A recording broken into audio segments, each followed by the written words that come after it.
أعوذ بالله من الشيطان الرجيم. بسم الله الرحمن الرحيم. الحمد لله الذي أنزل على عبده الكتاب ولم يجعل له عوجا قيما لينذر بأسا شديدا من لدنه ويبشر المؤمنين الذين يعملون الصالحات أن لهم أجرا حسنا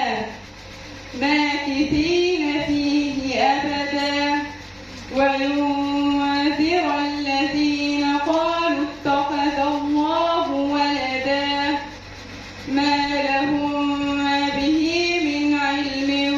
ولا لآبائهم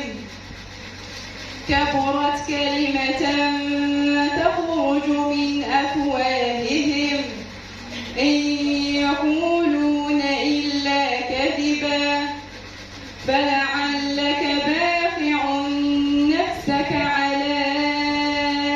آثارهم إن لم يؤمنوا بهذا الحديث أسفا إنا جعلنا ما على الأرض زينة لها لنبلوهم أيهم أحسن عملا وإنا لجاعلون ما عليها صعيدا جرزا أم حسبت أن أصحاب الكهف والرقيم كانوا من آياتنا عجبا إذ آوى الفتية إلى الكهف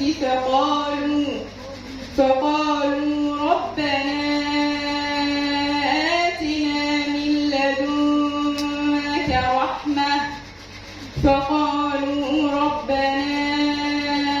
آتنا من لدنك رحمة وهيئ لنا من أمرنا رشدا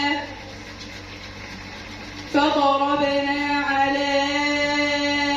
آذانهم في الكهف سنين عددا ثم بعثناهم لنعلم أي الحزبين أحصى لما لبثوا أمدا نحن نقص عليك نبأهم بالحق إنهم فتية آمنوا بربهم وزدناهم هدى وربطنا على قلوبهم إذ قاموا فقالوا ربنا رب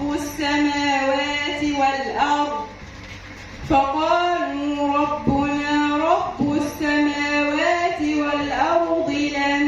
ندعو من دونه إلها لقد قلنا إذا شططا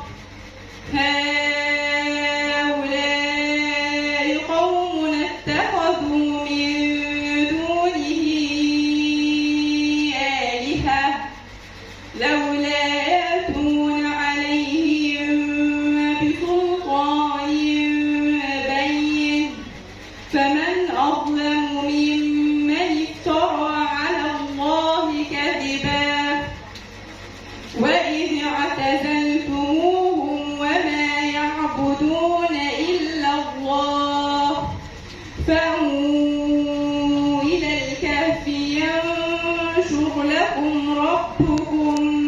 من رحمته فأووا